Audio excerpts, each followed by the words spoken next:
Muy buenas tardes. A continuación, el grupo número 1, conformado por los siguientes estudiantes: Luis Humberto Morocho, la compañera Ana María Lascano, la compañera Fernanda García, Luis Vargas, compañera Kenia Picado, la compañera Johanna Jiménez. Los exponer acerca de las contemporáneas de la psicología, que de esta psicología son 3, a saber, el cognitivismo.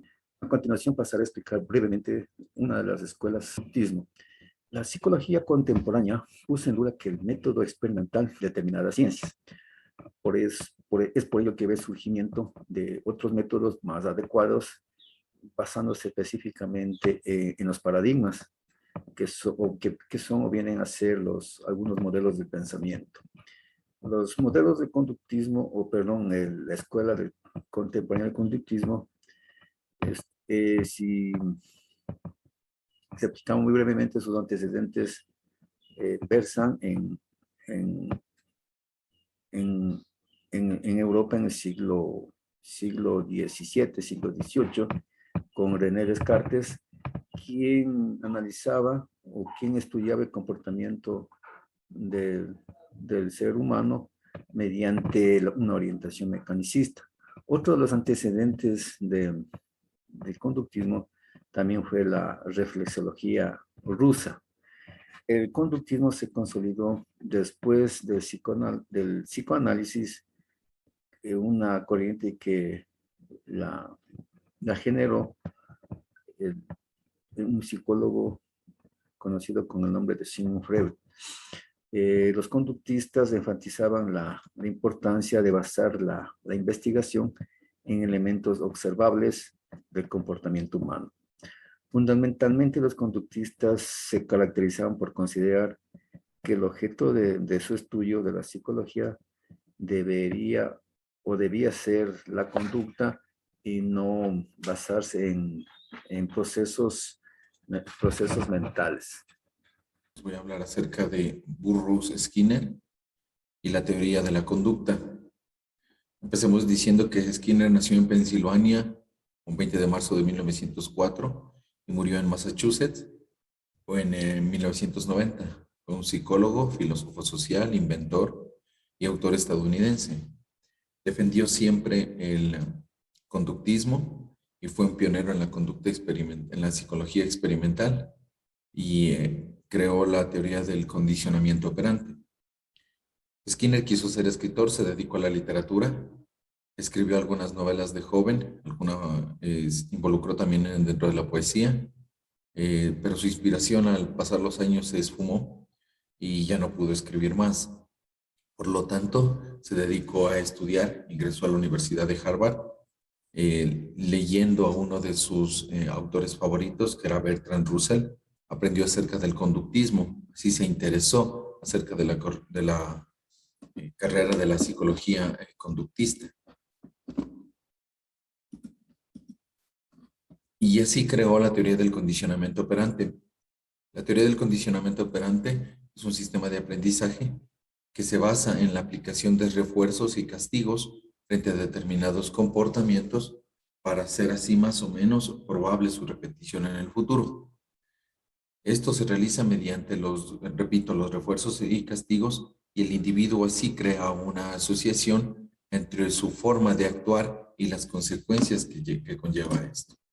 Para Skinner, nosotros tenemos cierto albedrío o cierta forma de actuar y poder de decisión, la cual nos permite elegir, a diferencia de los animales instintivos, las decisiones que debemos tomar y las consecuencias para así poder cambiar.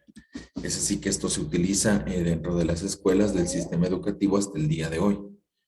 Ya sea esto por los premios o llamados refuerzos, que en el experimento de la llamada caja de Skinner se comprueba que al conocer ya el camino para realizarlo, se lo realiza con menos esfuerzo. O si se recibe un castigo o la falta de refuerzo o premios, se lo deja de hacer. En la caja del experimento, en el experimento de la caja de Skinner, que se realizó con animales como gatos, ratas y palomas, se demuestra la experimentación de sus teorías, como son el principio del reforzamiento, el principio del castigo el principio de la extinción, el principio del control del estímulo. Y así se establece una relación de dependencia.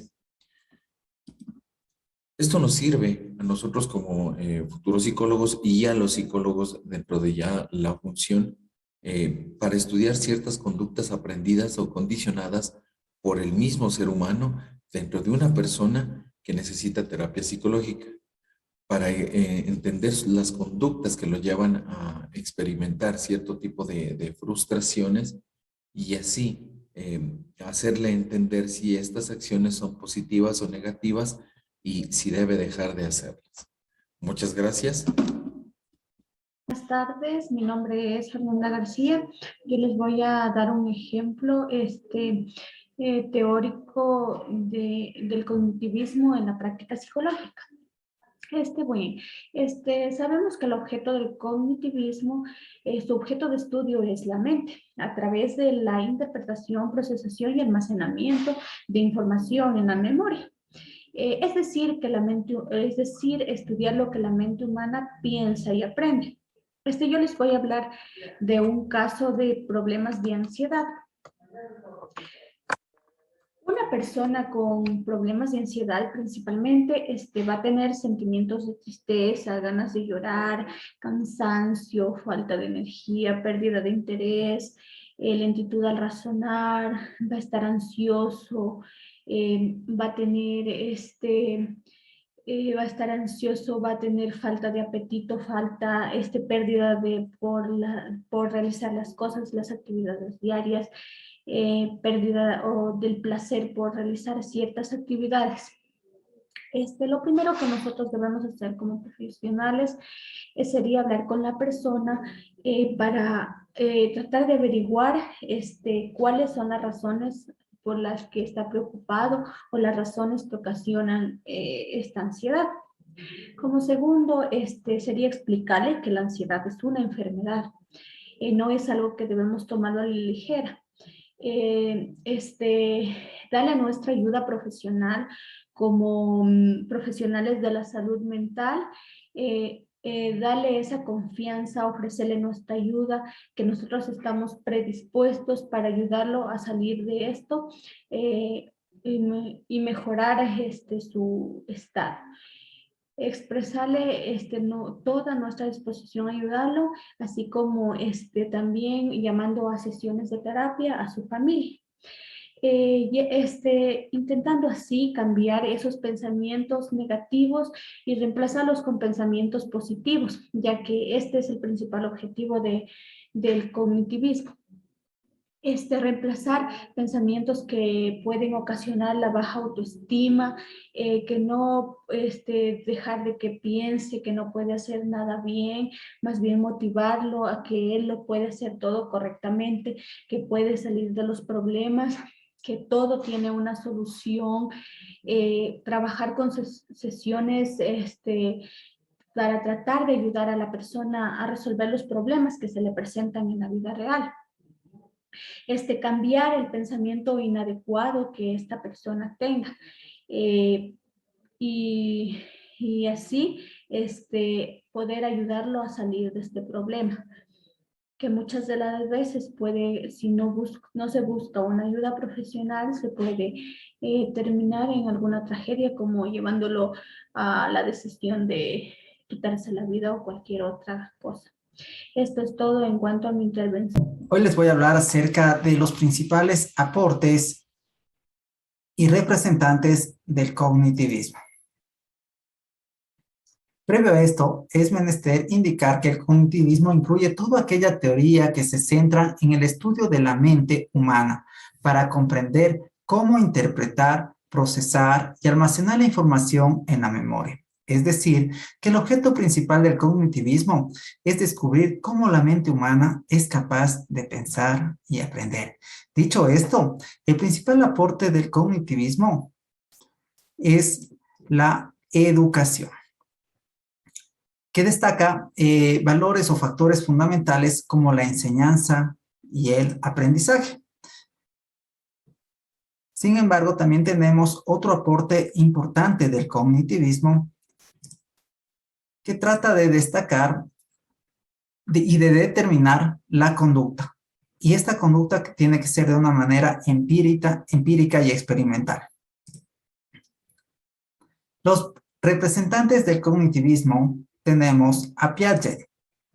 Piaget nos habla acerca del desarrollo mental y que este desarrollo mental está en progreso, es decir, que nuestro cerebro se va desarrollando desde el momento en que nacemos hasta una edad adulta. Bürner hace mención sobre el desarrollo a la teoría del aprendizaje por descubrimiento, es decir, una especie de autoeducación donde el estudiante deberá obtener sus propios conocimientos. Ausubel nos indica que el aprendizaje se constituye con la suma de una nueva información de estructura cognitiva de las personas. A esto se lo denomina como aprendizaje significativo. Gardner desarrolla 8 diferentes niveles de aprendizaje, mientras que Gardner, el fundador de la inteligencia múltiple, él nos indica que no existe una sola inteligencia, sino que existen diversos tipos de inteligencias. Por eso nos hablan de una inteligencia múltiple. Gracias. Saludos cordiales, mi nombre es Kenia Picado del curso C2 de la carrera de Psicología. El tema que me toca tratar en este momento es el constructivismo. El constructivismo es un método de aprendizaje que nos permite a nosotros mismos, mediante diversas actividades, poder adquirir experiencias. Nos permite crear nuestro propio conocimiento a base de experiencias, ya sea vividas o adquiridas. También nos permite interpretar conductas, actitudes y habilidades que fueron adquiridas gracias a nuestro conocimiento. Las características principales del constructivismo son el conocimiento compartido, que es, por ejemplo, dos hermanos pequeños tienen padres de distintos países y deben aprender dos idiomas al mismo tiempo. En este caso son conocimientos compartidos que entre ellos lo saben. Cada quien es responsable de su aprendizaje. Esto quiere decir, obviamente, que nosotros, a base de lo que vemos o lo que escuchamos, nosotros ganamos nuestro propio aprendizaje. La metacognición, que es el control de los procesos del aprendizaje. Autorresponsabilidad, que es, obviamente, si nosotros adquirimos nuestra experiencia y nosotros nos hacemos responsables de las cosas que hacemos día a día.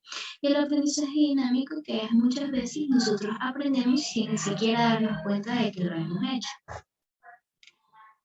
Una teoría del constructivismo es de que nos ofrece lo necesario para el aprendizaje. El constructivismo nos permite a nosotros adquirir experiencia a base de lo que nosotros mismos hacemos, de lo que nosotros mismos decimos, o podemos adquirir experiencia de algo que nos cuente alguien cercano, alguien de nuestro alrededor.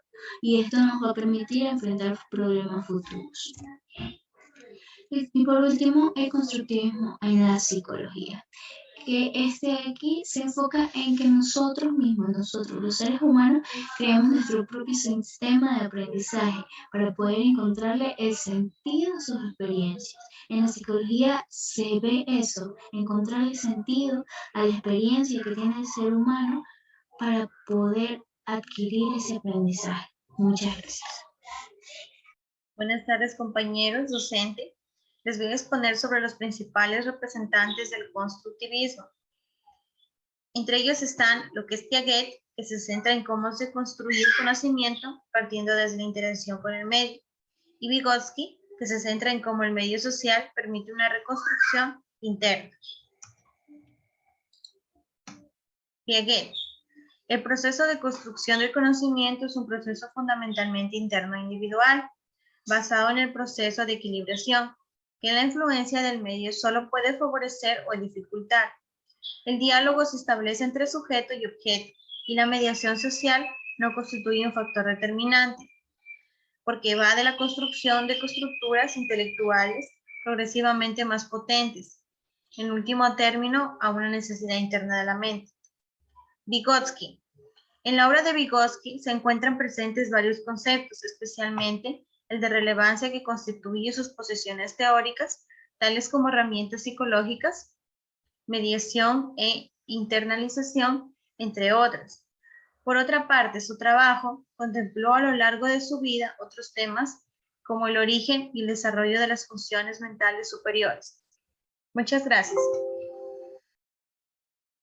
Buenas tardes, compañeros. Mi nombre es Ana María Lascano y voy a dar un breve resumen sobre nuestros temas tratados.